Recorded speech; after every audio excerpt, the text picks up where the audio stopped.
অসম আন্দোলনত আপুনি নামি পৰিছিল নে? অসম আন্দোলনত আমি আন্দোলন বিৰোধিতা কৰিছিলোঁ। আন্দোলনৰ বিৰোধিতা এইটো কাৰণত কৰিছিলোঁ যে এই আন্দোলনৰ পৰা অসমীয়া ৰাইজৰ বিশেষ একো উপকাৰ নহয়, বৰঞ্চ এই আন্দোলনে অসমীয়া ৰাইজৰ ক্ষতিহে কৰিব। আৰু পাছলৈ অসমৰ ৰাজনৈতিক সমাজ নীতি বা অৰ্থনীতি এই বিভিন্ন ক্ষেত্ৰত এক ধৰণৰ বেমেজালিৰ সৃষ্টি কৰিব বুলি তেতিয়াই আমাক কোৱা হৈছিল। আৰু সেই সময়তে মই গুৱাহাটী বিশ্ববিদ্যালয়ত থাকোঁতে মই এটা বামপন্থী ছাত্ৰ সংগঠনৰ সৈতে জড়িত হৈছিলোঁ। সেইটো হৈছে ভাৰতৰ ছাত্ৰ ফেডাৰেশ্যন। তেনেধৰণেই আমি আন্দোলনটোক চাইছিলোঁ। আৰু আজিতো আন্দোলনৰ সেইখিনি সময়ত আন্দোলন বিৰোধী হিচাপেতো আপোনালোকক জ্বালা যন্ত্ৰণাটো পাইছিল। জ্বালা যন্ত্ৰণা কেইবাবাৰো প্ৰাণৰ ভাবুকি আহিছিল, আনকি ঘৰ পৰ্যন্ত জ্বলাই দিয়া হৈছিল। যিটো ভাড়াঘৰত আছিলোঁ। আমাকতো হোষ্টেলতো থাকিবলৈ দিয়া হোৱা নাছিল। কেইবাজনো ছাত্ৰকতো মাৰি পেলোৱা হৈছিল সেই সময়ত। ভয়ংকৰ পৰিস্থিতি মানে মুঠতে। জাতিদ্ৰোহী বুলি কৈছে। জাতিদ্ৰোহী। বহুতক সামাজিকভাৱে বৰ্জন কৰা হৈছিল, বহুতক মাৰি পেলোৱা হৈছিল। সেইবোৰ বহুত কথা, যিবোৰ কথা মোৰ যুদ্ধভূমিৰ কবিতাত কিছু কথা মই লিখিছোঁ। নেলী গণহত্যা তেতিয়াই হৈছে 1983 চনত। নেলী গণহত্যাৰ কথাটোতো বহুতেই লিখিছে, নেলী গণহত্যাৰ কথাটো। সেইটোতো তেতিয়া জাপানৰ এগৰাকী গৱেষক আছিলে, জৱাহৰলাল নেহৰু বিশ্ববিদ্যালয় বা জে এন ইউ, ডক্টৰ মেকিকো কিমুৰা। তেওঁ লিখিছে কিতাপ এখন যে নেলী মাছাকাৰ দ্য এজেঞ্চি অফ ৰায়টাৰ্ছ। এই কিতাপখনত সবিস্তাৰে সেই কথাখিনি উল্লেখ কৰা হৈছে। গতিকে কথাটো হৈছে যে এটা জাতিৰ উত্থান খুবেই উদ্বেগজনক এটা কাৰণত, যে উত্থানৰ ফলশ্ৰুতিত কি হ'ব শেষলৈ এই কথাটো আগতীয়াকৈ কোনেও ক'ব নোৱাৰে। দ্বিতীয় কথাটো হৈছে উৎসাহজনক, আশাব্যঞ্জক এই কাৰণে যে এটা জাতিৰ ৰাজনৈতিক উত্থান বা সামাজিক উত্থান বা সাংস্কৃতিক উত্থান, এইটো এটা জাতিক ওপৰলৈ লৈ গুচি যায়। আৰু যুঁজাৰু মানসিকতা যিটো, এই স্পিৰিটটো ধৰি ৰাখে।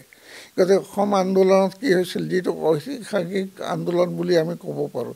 এনেকৈ গণজাগৰণ ইয়াৰ আগতে মই হোৱা নাছিলে। এনেধৰণৰ গণজাগৰণ কেৱল এবাৰ হৈছিল 68 চনত মেক্সিকোত হৈছিল। য'ত অক্টাভিও পাজহঁতৰ নিচিনা বৰেণ্য লেখকসকলে ভাগ লৈছিল। মেক্সিকোৰ ছাত্ৰ আন্দোলন যিটো আছিলে 68 চনত, বা পাছত 1983 টিয়েনান স্কোৱাৰ বেইজিঙত এইকেইটা আন্দোলন হৈছিল। তো মই ভাবোঁ যে ভাৰতৰ স্বাধীনতা আন্দোলনৰ যি গণজাগৰণ, তাৰপিছত অসম আন্দোলনৰ গণজাগৰণ এক উল্লেখযোগ্য ৰাজনৈতিক কথাই নহয়, এক উল্লেখযোগ্য অধ্যায় অসমৰ সমাজ জীৱনত। কিন্তু এই আন্দোলনক আমি বিৰোধিতা এই কাৰণে কৰিছিলোঁ যে এই আন্দোলনটো সম্পূৰ্ণৰূপে আৱেগিক আছিলে। আৰু এই আন্দোলনৰ পৰা অসমৰ অৰ্থনীতিক যিটো কথাটো আছিলে যে বহু কাল ধৰি উত্তৰ পূৰ্বাঞ্চল দিল্লীৰ পৰা আঁতৰত থকাৰ কাৰণে শোষিত, বঞ্চিত, লাঞ্ছিত আৰু অৱহেলিত হৈ আছিল। তো এইটো এটা জেনুইন ডিমাণ্ড আছিলে সেই সময়ৰ কথা, ৰাজনৈতিক এটা পলিটিকেল ডিমাণ্ড এটা আছিলে। কিন্তু এই ডিমাণ্ডটো কেনেধৰণে কৰিব লাগিছিল তাৰ ষ্ট্ৰেটেজি আৰু টেকটিক্সটো গণ্ডগোল থকাৰ কাৰণে এই আন্দোলনটো বিফল হ'ল। নেতৃত্বৰ অদূৰদৰ্শিতা, তাকেতো সেই কথাটোৱে মই কৈছোঁ যে সেইটোৰ কাৰণে হ'ল। তো সেই সময়ত আমি যিসকল মানুহে এই আন্দোলনৰ কথাটো আমি সকীয়াই দিছিলোঁ বহুতকে, তেওঁলোকে এই কথাটো মানি নল'লে। গতিকে আমি ভুক্তভোগী বহুত আছিল, তেওঁলোকো অদূৰদৰ্শী। আৰু মই ভাবোঁ যে এই ক্ষেত্ৰত কমিউনিষ্টবিলাকে ভুল কৰি পেলাইছে বহুত কথাত।